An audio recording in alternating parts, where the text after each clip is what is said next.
नमस्कार, IBP news presents business owners and professionals interview series में आप सभी का स्वागत है। मैं हूं आज आपकी होस्ट सुब्रता चौधरी। आज हमारा गेस्ट है mister Amresh Khan. He is a very renowned architect and interior designer. He is from Mumbai. Mister Khan, welcome to IBP news. Thank you very much. अच्छा खान साहब, ये आप बताइए, जो आपने फील्ड चूज किया, you now architect and interior designer, you are doing all the things like commercial as well as residential interior designing. तो ये आपका जो आपने फील्ड को सिलेक्ट किया, चुना ये फील्ड को, तो आपका बचपन में कोई नेक था क्या? मत थोड़ा बताइए ना, इसके पीछे कहानी क्या है? Just passion. When I was small, I was more interested in creating things, designing things. My father had an office in South Mumbai, where there was a small room behind that. I used to stay there and study there. So what happened when I was there, I used to study. So रोज कुछ ना कुछ जैसा कि change करना है. We are students, of course, that age. We want something different. Friends coming going.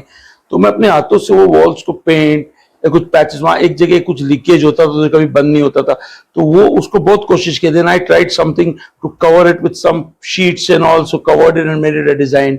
My father was always used to come and say, पूछते थे, बोले क्या कर रहे हो यार बेटा रोज ये, मगर मैं बोला बस दिस इज माय, मेरा शौक है dad.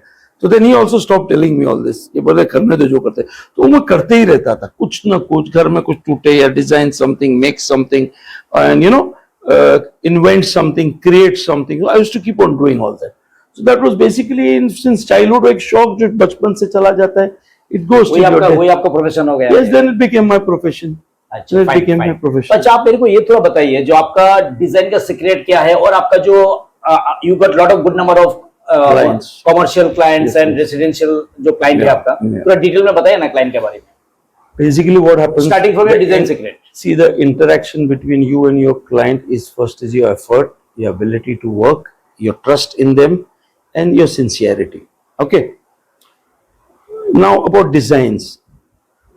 Designs is something I told you earlier, it comes from your creation of mind. It's not something just drawn on a picture, is not your design. It should be in your mind.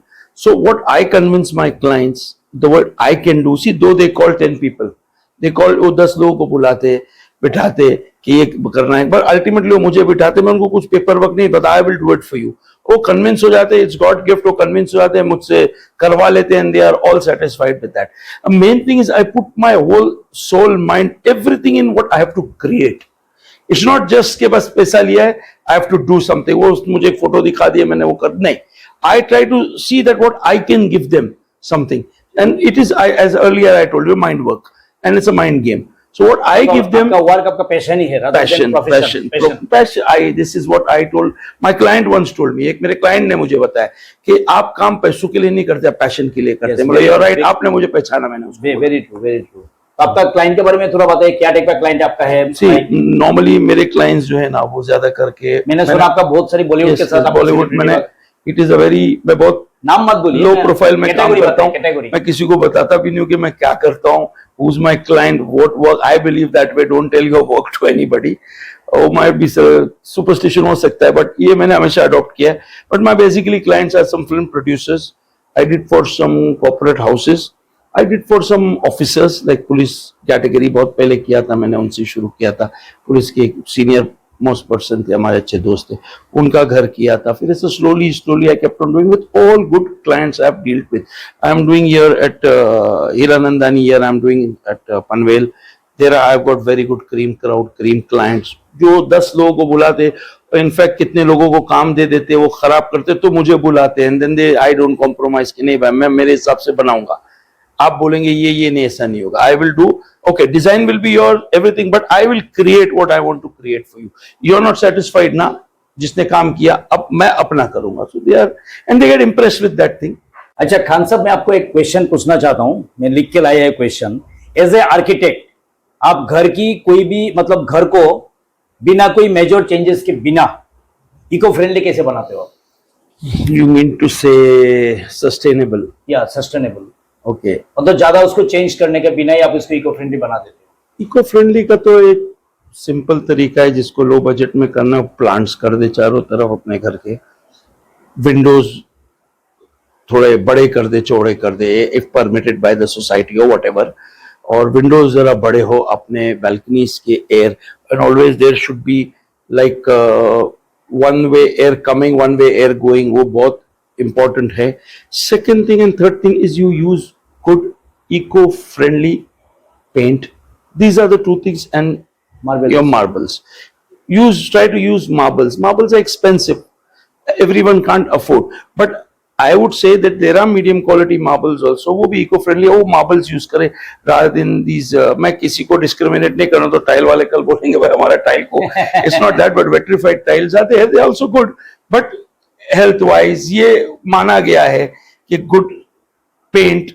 See, normal paints are like, कुछ paint इतने dangerous and harmful hazardous भी रहते कि बच्चों के लिए अच्छे नहीं रहते, but normally this eco friendly. और ये जो मैंने कहा आप इस तरीके से कर सकते, like you know you can put plants and expand your windows and all, that is it. You can do these kind of things, we can cheapest. The rest बहुत सारे है, उसमें करना है तो बहुत कुछ हो जाता है, but I am talking about economical, यही हो सकता है. तो this is what they can do. ये भी मेरे को बताइए, what is the difference between the ancient and modern architecture? Ancient is too much above. Ancient तक, in fact, I think ancient ज्यादा नेचर को नेचर बेस्ड था, ज्यादा वो नेचर बेस्ड था. वो दीवालों में मार्बल के दीवार बनाते थे, आज हम सीमेंट के रेती की बनाते. वो क्यों बनाते थे, उसकी वजह थी. आज हम नहीं बना सकते, मैं समझ सकता हूँ. It is not a common man's pocket shell. He can shell something from the pocket for that kind of architecture. उनके दीवाले भी मार्बल के स्लोप रहते थे, उनके जमीनों में भी वैसा रहता था. सो आर्किटेक्चर जो आप एंशिएंट की बात कर रहे हैं, it was too much natural. आज क्या है, थोड़ा आर्टिफिशियल हो गया. अब when I was in Egypt, I was staying in Egypt, I have seen pyramids, उसमें कहीं सीमेंट रेती कोई चीज का इस्तेमाल नहीं किया गया. लॉग्स ऑफ पत्थर के लॉग्स पे लॉग्स रखे, लॉग्स पे लॉग्स रखते. मैं तो I am into this thing. तो मैं बहुत बहुत इंसान को एक इंक्विजिटिव वो रहती है कि मैं पंचायत रहती है कि भाई क्या है ये, कैसा टिका हुआ. मैंने चेक किया, उधर चढ़ा था, उसे स्लैब बनाया, and every slab I check, कोई ऐसा मुझे सीमेंटिंग वर्क या कुछ ऐसा दिखा नहीं. Very naturally they had put. So that was the technique. उस पे एक बार पे दूसरा बार लगा है, उसके ऊपर एक पाइलिंग डाला है, वो कैसा किया हुआ है, they know it. So it was a very natural way of doing, and today is in fact little artificial way of doing it. but ठीक है, आज के बजट के और आज के स्टडीज के हिसाब से, अब 400 साल पहले जो लोगों की सोच थी वो आज के लोग नहीं कर सकते. अगर ये 400 साल पहले होते ये आर्किटेक्ट्स, तो नेचुरली ये उसी डिजाइन से बनाते. और इतने बड़े बड़े घर बनाए कहाँ से हम, स्पेस भी तो चाहिए उतना. नेचर के साथ अगर आपको आना है, एंशिएंट उसमें नेचर आता है, सब आता था. गार्डन्स बनाते थे आगे. आज you know the property prices are so high. एक हार्डली 2 बेडरूम बेचारे 1 बेडरूम खरीदने को इतना तकलीफ होता है. सो उसमें काफी फर्क पड़ जाता है. ये जो है ना, इसकी वजह से सस्टेनेबल और अनसस्टेनेबल का भी प्रॉब्लम आ जाता है. So they have to be more of unsustainable rather than sustainable. And second thing, वो बेचारे वो पुराना architects, if you have the money, आप पैसे वाले हैं, you have the effort, you buy land, आप बनाओ. वो सब तो नहीं है ना. That is hardly 2-3% of people. Cost बहुत ही बढ़ जाता है. कॉस्ट इतना बढ़ता है उसका. वो तो कॉस्ट इज तो नेचुरली, जो चीज सस्ती होगी वो कभी नेचुरल नहीं होगी, आपको मालूम है. नेचुरल होती है, प्लांट्स आर नेचुरल, सस्ते हैं, फ्री में आते. But when it comes to the market like fruits, vegetables, you have to pay a price. Very true. You can't go to somebody's field and pluck it and eat. हालांकि वो free है. I agree. उसको पौधा डालने, बीज डालने के लिए भी उसका जो output is very higher than जितना उस पर इन्वेस्ट किया है. But when it comes to the market, it becomes 3 times expensive. So that is natural. Fine. अच्छा, मेरा मन में बहुत दिन से क्वेश्चन है, what is the difference between architect and civil engineer? इसके बारे में थोड़ा डिटेल में बताइए. दोनों में फर्क क्या है? There is not much. I feel they are like brothers and sisters. एक माँ बाप के 2 बच्चे. Like one is more of what exactly architect is doing and what exactly civil engineer is doing. Civil project में दोनों जन का क्या फंक्शन है? सिविल इंजीनियर का क्या होता है नॉर्मली, सिविल इंजीनियर क्या करता है, he makes a architect makes a plan. पहला काम आता है आर्किटेक्ट, सब कुछ को प्लान बनाते हैं, डिजाइन करता है ना. He designs everything. Civil engineer will calculate everything. Execution उसका काम. Yes, and it they work parallel with each other. वो एग्जीक्यूट करेगा सिविल इंजीनियर, ये इसको डिजाइन बनाएगा. लाइक अभी मुझे 10 माले का बनाना है, तो इसकी बुनियाद कितनी जाएगी, इसके 10 माले के हिसाब से वो नीचे कितना जाएगा पाइलिंग, फिर ऊपर कितना चढ़ेगा, और फिर एक स्लैब पे स्लैब हाइट रहता है स्लैब का, वो क्या हाइट पे बैठेगा, वो फ्लोर प्लान बिठाना उसके अंदर, एन एग्जीक्यूशन, ये this is like civil engineer, और ये इनका ये काम रहता है. He is doing much of paper work, this guy is doing more of efforts, like उसमें उसका ज्यादा एफर्ट लगता है, उसको बिठाना, उसको प्लान करना, उसको बिल्टअप करके कॉन्ट्रैक्टर्स के साथ कोऑर्डिनेट, कॉन्ट्रैक्टर को डिजाइन समझाना, वो सब इट्स जस्ट द. तो I can say simply word में कहा जाता है architect is a designer and civil engineer doing the execution. Khan sahab, मैं और एक चीज आपसे जानना चाहता हूँ, ये once again my own curiosity, जब मैंने देखिए पुराना जमाने का बिल्डिंग है, ताजमहल का एग्जांपल देता हूँ, कितना 400-500 साल हो गया, और आज के तारीख में इतनी हाई टेक्नोलॉजी, बोलते हैं मॉडर्न टेक्नोलॉजी, बिल्डिंग 40 साल के बाद बोलते हैं भाई चलो 20 साल में बिल्डिंग गिर जाता है, 40 साल के बाद बोलते हैं बिल्डिंग पुराना हो गया, 40 साल तो 30 ईयर्स में बोलते हैं बिल्डिंग कभी पुराना हो गया. तो दोनों में थोड़ा कॉन्सेप्ट मेरे को समझ में नहीं आता है कभी. मेरे को लगता है उस जमाने का तो उतना हाई टेक्नोलॉजी नहीं था, आज का जमाने का टेक्नोलॉजी बहुत हाई है, आज वर्ल्ड ज्यादा डेवलप्ड है, लेकिन बिल्डिंग में तो उल्टा दिखता है. 500 साल का पुराना बिल्डिंग उधर इतना स्टेबल है, और इधर पे 20 साल का बिल्डिंग की बात नहीं है. आपने 30-40 साल पहले आपके फादर का भी टेप रिकॉर्ड लाते थे तो कितने साल चलता था, और आज का टेप रिकॉर्ड कितने साल चलता है? ये थोड़ा मेरे को, अगर ये चलेगा नहीं, ये खराब नहीं होगा, गिरेगा नहीं, तो बनेगा कैसा? नहीं, ताजमहल का क्या रास्ता जो 400-600 साल. Welcome back. I told you earlier that पहला टेक्नोलॉजी था ना, was more of natural way of doing it. उसमें मटेरियल, अब ये रेती सीमेंट है, अब रेती सीमेंट और ब्रिक्स, सुपर एक्स ब्रिक्स जो भी यूज करते हैं आप, उस टाइम पे आपने देखा होगा कि वो आज ब्रिटिश की बिल्डिंग है जो वीटी पे, आप उधर जाओ, पत्थर के लॉग से बने हुए, और अगर आप जाएंगे आगरा में ताजमहल, वो मार्बल के ग्रैंड, इजिप्ट में मैंने बोला वो बड़े बड़े वो जो माइन, इसको कोई एक स्टोन बोलते हैं वो लोग, जो पहाड़ों का निकला था, वो उस तो वो नेचुरल चीजों को रख के बनाते थे आज, और वो उतनी हैवी हो जाते थे कि मैं आपको बोलूं ना कि मार्बल का पूरा बिल्डिंग तो आज की तारीख में पॉसिबल नहीं है, पत्थर का बिल्डिंग पॉसिबल है, बट आज भी आई डोंट थिंक सो कि पत्थर के बिल्डिंग को, इतने वेट को संभालने के लिए वो मास जो नीचे जमीन पे, अर्थ पे भी उतना फर्क पड़ता है. तो उसके लिए ये लोग ने थोड़ा कंसेप्शन चेंज हुआ है हर चीज के साथ. हो सकता है कल अभी चाइना पे तो आप देखेंगे, चाइना, मैं चाइना बहुत जाता हूं, मैंने देखा हो जो बिल्डिंग खड़ी है, नेक्स्ट टाइम जाओ तो बिल्डिंग वहां से गुले, वो गायब ही हो जाती है वहां से. It's all vanished from there. Load bearing सब लोखंडों पे करते, और वॉल्स को उसको एक पीवीसी शीट्स आते उसके ऊपर बना के बस बना देते, और वो एरिया जब खाली करना होता है तो वो प्लॉट खाली होकर दूसरी जगह, तो ये यहां से उठाते, वहां एक हफ्ते में तो बिल्डिंग बना देते पूरे 5 माले की, 10 माले की. तो ये क्या, ये स्लोली हो सकता है यहां भी हो जाए कल को. It's not just cost factor, तो एक बात है ही नेचुरली, बट उतनी जगह, उतने रिसोर्सेज, उतने नेचुरल रिसोर्सेज आज की तारीख में आप कहां से लाएंगे? तो आपको आर्टिफिशियल करना ही है, आपको आर्टिफिशियल करना ही है. ब्रिक जो बनता है और एक मट्टी से बनता है, मेरे हिसाब से life time is very short. वो एक मट्टी का बनता है. मार्बल का लाइफ टाइम, मार्बल एक नेचुरल चीज निकलता है, आप बनाते नहीं हो. ताजमहल मार्बल का ही है पूरा. हाँ, मार्बल आप बनाते नहीं हो, और ये स्टोन आप बनाते नहीं हो. स्टोन पहाड़ से कट के होके, आज जो वीटी साइड, आप बॉम्बे सीएसटी साइड, ये सब बिल्डिंग है, देखो फ्लोर, ये पत्थर के जो बने, इनको दाग नहीं लगा हुआ. इनफैक्ट डाउनटाउन में जो हमारा घर है, कभी आप आना, मुझे आप वहां का इंटीरियर करना था 10 साल पहले, एक खिला ठोकने के लिए मुझे वो गन लाना पड़ा, आदमी लोग आने पड़े, एक वॉल नहीं टूट रहा था वहां पे. इतना स्ट्रॉन्ग आर्किटेक्चर किया था उसके अंदर.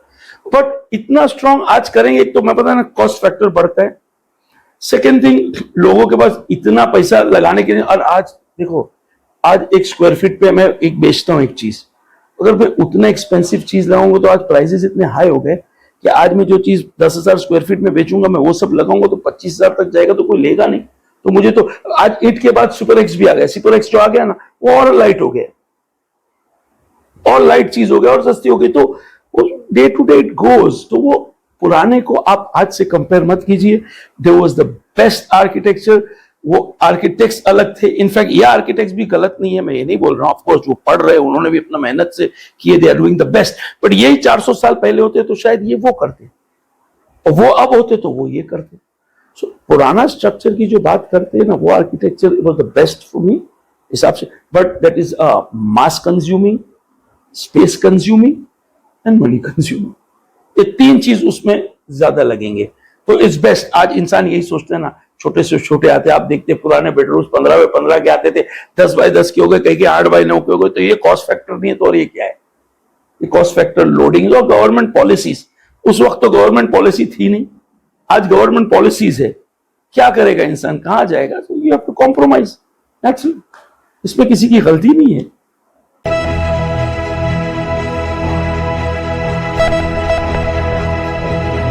अच्छा खान साहब, मैं आपको और एक क्वेश्चन पूछना चाहता हूँ। पूछिए।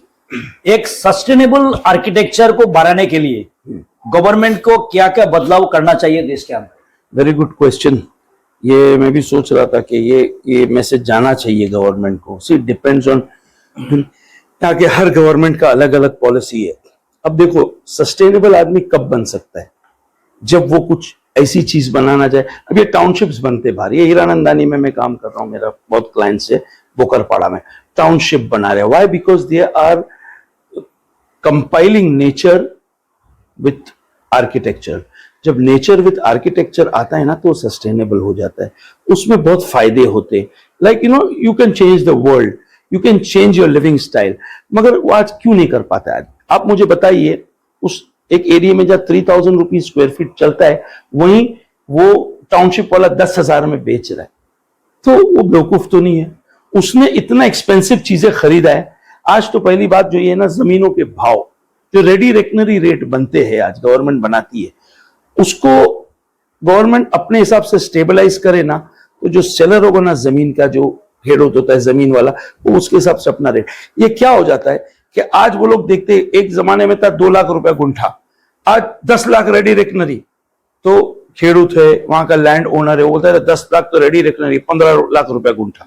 अब 15 लाख रुपए गुंठा गांव साइड में बनेगा जहां 3000 रुपए स्क्वायर फीट में बनता है, तो कहां से बिल्डर को परवड़ेगा कि वो सस्टेनेबल हो, वो कोई नेचर ऐड करे उसमें, या कुछ आपकी हेल्थ का सोचे? क्योंकि आज 1500 रुपीज मिनिमम, 1200-1300 रुपए तो कंस्ट्रक्शन कॉस्ट होता है, जमीन का कॉस्ट होगा। हाँ, और वहां पे सेलेबल 3000 रुपया होगा, 3500 रुपया होगा। अब वो कहां से आपको नेचर देगा? उसमें कहां से देगा? अच्छा अच्छा, तो इसके लिए government should take an effort कि जमीन की, there are lot of countries, I'm not promoting those countries, but I'm telling you, I have seen and I have been to a lot of countries and I have seen the property prices there. यहाँ जो हमको 1 room kitchen मिलता है, वो price में मैंने calculate किया, multiply, वहां 3-3, 4-4 कमरों के फ्लैट्स मिलते। तो क्यों? वहां भी वही कंस्ट्रक्शन है, यहां भी वही कंस्ट्रक्शन, वहां भी जमीन है, यहां भी जमीन है, तो वो क्यों? क्योंकि जमीनों के दाम आगे नहीं। इसीलिए तो देखो यार, लैंड माफियाज, ये माफियाज, ये सब बढ़ते क्यों? आपको अगर इस चीज में ये चीज पड़ी हुई, इसमें आज 1 रुपया प्रॉफिट है, कल को गवर्नमेंट में से 100 रुपया प्रॉफिट कर दिया, तो नेचुरली वो लैंड माफिया बनना ही है कि भाई हर आदमी जमीन खरीद रहा है, छोटे भाव में बेच रहा है, बड़े भाव में। बिल्डर मजबूर है, लेना है उसको, उसको करना है, उसको अपना काम करना है, so he wants to do it at any price. So government should put a barrier to this and they should be very strict. अभी महारेरा चालू किया, एक जमाने महारेरा नहीं था, तब यही होता था, बिल्डर लोग पैसा लेके भाग जाते थे, कंस्ट्रक्शन ये होता था, पैसा खा जाते थे, फलाना आर्टिन व्हाटएवर। आज महारेरा आ गया, so everything is stabilized. कैसा? जो वो गवर्नमेंट, वो nothing is impossible. If a government wishes, they can do anything. But I don't know उनके इंटरनल क्या मामले है, मैं ये नहीं जानता हूं, मैं ये नहीं बोल सकता हूं सही है गलत है, वो क्यों हो रहा है ऐसा। बट मैं सिर्फ ये नहीं बोल रहा हूं रॉन्ग और राइट, बट मैं ये एडवाइस करना चाहता हूं कि they should put a control over land. Everything is connected to land, it starts with land. अगर जमीन, मैं फ्री में जमीन दे दूंगा आपको, तो खत्म, आप तो हर चीज बनाओगे उसमें, कि आपको कंस्ट्रक्शन कॉस्ट आएगा, बाकी कुछ नहीं आने वाला है आपको। But when you have to buy something, सोने के भाव में लेंगे आप, तो आप क्या देंगे आदमी को? और फिर लोग बिल्डर्स को गाली देते हैं। आई एम नॉट एकदम फेवर ऑफ बिल्डर्स और एकदम favour of, no, but both a balance. कभी कभी इनकी गलती नहीं रहती है, कभी कभी इनकी गलती नहीं रहती है, कभी कभी दोनों की रहती है, कभी कभी दोनों की भी रहती है। तो ये सब का एक ही उपाय है कि सरकार इस चीज पे बैरियर ही डाल देना, लैंड कॉस्ट पे थोड़ा हाथ डालेना। सस्टेनेबल वही एक वजह है, आप सीमेंट का भाव कम करे, टैक्सेस कम कर दे, थोड़ा रजिस्ट्रेशन हो जाए, वो ठीक है, अभी कुछ कम भी हुए, बट फिर भी फाइल्स के, इसके चार्ज, वो चार्ज, कहीं कहीं आपको you have to buy some fungibles, you have to buy at this price, that price. देखो हर चीज है, अभी मैं अगर गिनने बैठूंगा तो किताब खोल देंगे तो हर चीज कंस्ट्रक्शन लाइन का पूरा दिन निकल जाएगा। बट हर चीज को अगर गवर्नमेंट मद्देनजर रखे, उस पर ध्यान दे कि we have to work on this, क्योंकि आबादी दिन ब दिन बढ़ रही है, कम तो नहीं हो रही, घर तो ले रहे। आज लोग बोलते हैं कि बंबई में पैसा नहीं है, इंडिया में पैसा नहीं है, पैसा नहीं है, बिल्डिंग बन रहा है, आप 6 महीने में जाओ तो एक घर नहीं मिल रहा है, उसमें बुकिंग हो गया सब, तो ये पैसा कहां से रहा है? बेचारे लोन ले रहे हैं, कुछ भी कर रहे हैं, जिंदगी में हर चीज सोना बेच रहे हैं, गिरवी रख रहे हैं, सब करे घर के लिए, छत के लिए। तो अगर आप छत नहीं दे सको अच्छे से, तो आप, मैं क्या बोलूं, मैं आगे बोलना नहीं चाहता हूं, वरना मैं कंट्रोवर्सी में आ जाऊंगा। जब आप घर के लिए एक स्टेबलाइजेशन, गवर्नमेंट बनाओ, एक स्टेबलाइजेशन दो, जिससे इंसान को घर तो सुखी, देखो खाना तो 2 वक्त का तो एक जानवर भी खा लेता है, but staying is very important. And Bombay is in the world second, first is Tokyo, दूसरे में बॉम्बे का लैंड आता है। तो अगर इस चीज को गवर्नमेंट ने स्टेबलाइज कर दिया ना, आज मैंने देखा हूं जो चीज की कीमत 10 लाख रुपए है, वो 2 लाख रुपए की वैल्यू नहीं है, मगर 10 लाख है क्योंकि वो है। तो कहां से? ये तो मैं गुंठे की बात करता हूं, गुंठे में तो फ्लोर नहीं बनेगा। मुझे लेना है 1 एकड़ 40 गुंठा, 40 गुंठा का मैं 20 लाख के 8 करोड़ रुपए की मैंने दूर जमीन ले ली। टाउन तो छोड़ दो, टाउन में तो 2 करोड़ रुपए का तो आपको इंच नहीं मिलने का है, स्क्वायर यार्ड नहीं मिलेगा। तो अगर मैंने ले लिया 8 करोड़ का 10,000 स्क्वायर फीट, एक 40,000 में, उसकी क्या कैलकुलेशन आप बिठाते, अलग अलग, वहां 4 का FSI है, कोई 1.2 का है, कोई 0.2 का है, कोई 0.5 का है, कोई 1.5 का, अलग। ये भी उन्होंने एक क्या मसला है, इस चीज को भी स्टेबल करे कि एक इतना FSI दे कि आदमी बना सके और people can afford and buy and stay, छत मिले लोगों को, वो नहीं मिल रहा है आज की तारीख में। That is the worst thing. अच्छा, तो जिस चीज पे कंट्रोल होना चाहिए तो सस्टेनेबल हो जाएगा। मैं आपको कितने कंट्री, स्विट्जरलैंड में आज जाइए ना, आपको सस्टेनेबल बंगलोज है, सब बंगलोज के आगे गार्डन है, ये है वो है। अरे वो छोड़ दो, इंडिया के अंदर जो गांव में आप कश्मीर साइड इस तरफ उस तरफ, वो कश्मीर तो काफी महंगा हो गया, बट बहुत सी जगह है जहां पे आप जाएंगे तो बड़े बड़े लोग आंगन वाले घरों में रहते। क्यों रहते? तो जमीन सस्ती है। तो ये बॉम्बे के लिए इनको करना है, बॉम्बे क्या, मैं तो बोलो ऑल ओवर इंडिया के लिए करना है, तो सस्टेनेबल होएगा, वरना ये चलते रहेगा। तो आज का आप ये मैं जानना चाहता हूं, आपका जो ऑफिस है मुंबई में, आपका हेड ऑफिस साउथ मुंबई में है? I am in south Mumbai. और ब्रांच मुंबई में भी आपका branch? Yes yes, we are working from here also. Fine. तो आप मेरे को ये बताइए, आने वाला जो जनरेशन है, अपकमिंग जनरेशन, जिसको मन में इच्छा है भाई मेरे को आर्किटेक्ट बनना है, मेरे को इंटीरियर डिजाइनर बनना है, तो लोग के लिए आप थोड़ा गाइडलाइन दीजिए, बिकॉज आपका इंटरव्यू देख के बच्चे लोग में थोड़ा गाइडलाइन मिले। तो इसके लिए कैसा आपको, मतलब आपको कैसे तैयार करना है खुद को, अपने को कैसे तैयार करना है? मैं तो ये बोलूंगा, पहली बात तो बोलूंगा ऑल द बेस्ट, जिसको जो बनना है बहुत अच्छी बात है, जो उसके दिल में वही बने। माँ बाप की सुने, ऑफकोर्स सुने, अपने विचार माँ बाप के सामने रखे कि मुझे ये नहीं करना है। कि कोई पेरेंट्स चाहते हैं ना, अभी मेरी बेटी है, मैं चाहता हूँ उसको डॉक्टर बनाऊं, ये बनाऊं वो बनाऊं, मगर मैं देखता हूँ 8-9 साल की हो, इतनी अच्छी, she is a design, she designs, she makes at the age of 8 years। मैं आपको शुभ्रतु जी, मैं आपको अभी बताऊंगा, after we finish this interview आप देखेंगे, you will get so impress कि आपकी बेटी ने बनाया। मैं देखा 2-3 देखा तो उसका डिजाइन, मैं जब first time she used to बोला, आपने डिजाइन किया? नहीं, मैं उल्टा उसको बोला, you have cheated this, she said I will make again papa for you, and she made. तो अब उसका वो नेचर है, अब मुझे मालूम नहीं जिंदगी उसे आगे कहां ले जाती है, उसको डिजाइनर बनाती है आर्किटेक्चर में या इंटीरियर्स में, या डॉक्टर बनाती है, तो मैं उसको उस पे हाल पे छोड़ रहा हूं। तो मैं हर पेरेंट्स को ये बोलूंगा कि जो बच्चों को जो करना है उसे वो करने दो, एंड ऑल द बेस्ट। बच्चों, मैं एक बात बोलूंगा कि if you want to do something, do it with your heart, just don't use your mind. Heart is there, but use your mind also. Creativity comes from here, it doesn't come from heart. Okay, so be creative and give your whole, like पूरा system आप उसमें डाल दो जिस चीज के पीछे आप दौड़ रहे हो। ये नहीं कि I am doing it for the sake of doing it because I want the label. Don't do for label. आप मुझे विदाउट, मैं एक, I have seen one thing कि मैंने क्रिएटिविटी में इतना कुछ क्रिएटिविटी किया, मैंने ये सब शेयर नहीं किया कभी ऑनलाइन, दोस्तों से भी नहीं शेयर करता हूं, किससे, मैं कर लेता हूं जिसके लिए करना है, और वो मुझे याद रखता है, ये किसने किया था, किसने फलाने। आज 10 साल हो गए, देखो ये सब, आई हैव सीन दैट, मैंने आज तक वो अप्रिसिएशन देखा है, but let it be between them and me. ऊपर वाला देख रहा है, is giving, I don't want to publicise it, because your work is more important. So put your soul in that. It's don't go up to the book, सिर्फ किताबी हद तक के मत पढ़ना, उसके आगे अपनी सोच लगाना उसमें और कुछ बन के दिखाना। किताबी हद तक तो आपको मालूम, आर्किटेक्ट की पढ़ाई के लिए कोई 10 लोग नहीं जाते, कम 10,000 10 लाख लोग पढ़ रहे होंगे आज की तारीख में इंडिया के हर कोने में, है ना। तो उसमें सब तो इतने हाई पे नहीं, सक्सेसफुल सब लोग बन नहीं सकते। Why? एक तो नसीब से बड़ी बात है, आई बिलीव इन, और टैलेंट ऑल्सो रिक्वायर्ड। टैलेंट। नसीब कब बनता है? जब तुम्हारा टैलेंट अच्छा हो। टैलेंट नहीं होगा तो सिर्फ नसीब पे आप कुछ भी बनाओगे, आपके नसीब नहीं चलेंगे। नहीं, टैलेंट इज वेरी इंपॉर्टेंट। वो खाली एक कहावत है कि आदमी मट्टी talent उठाता है सोना बनता है, वो सिर्फ कहावत है। वो मट्टी उठा नहीं रहा है, वो उस मट्टी के अंदर कुछ कर रहा है जो सोना बन रहा है, तो वो बिक रहा है। वो बुजुर्गों की सिर्फ बात होगी मट्टी उठाओ सोना बन रहा है, इसका नसीब है। नसीब के साथ टैलेंट भी है। That talent should be that, don't just believe in कि खाली डेस्टिनी मेरा सब करेगा, नहीं, put your mind in that. Thank you Khan साहब, आपने इतना टाइम निकाल के बहुत सारी इन्फॉर्मेशन दिया मेरा व्यूअर्स को। Thank you very much and बहुत कुछ पता चला। Thanks for coming. What is architect, what is interior designing, what is the function of civil engineer. अपने अपकमिंग जनरेशन को भी आपने बहुत गाइडलाइन दिया। Thank you very much. आप बहुत बिजी है, मैं जानता हूँ आपको, मैं बहुत दिन से ही ट्राई कर रहा था लेकिन आपके पास टाइम नहीं था। आज आपने सब कुछ छोड़ के मेरे लिए टाइम दिया, thank you very much for that. Viewers, आप लोग का भी बहुत डिटेल में पता चला from mister Amresh Khan. He is A architect come interior designer. तो उनसे आपको बहुत सारी इंफॉर्मेशन मिला डिटेल में। अगर आपको घर को सजाना है, आपको एफोर्डेबल और सस्टेनेबल घर बनाना है, तो इसके लिए कैसे जाना चाहिए। ही is a person, he always working from his heart. उनका पैशन है काम।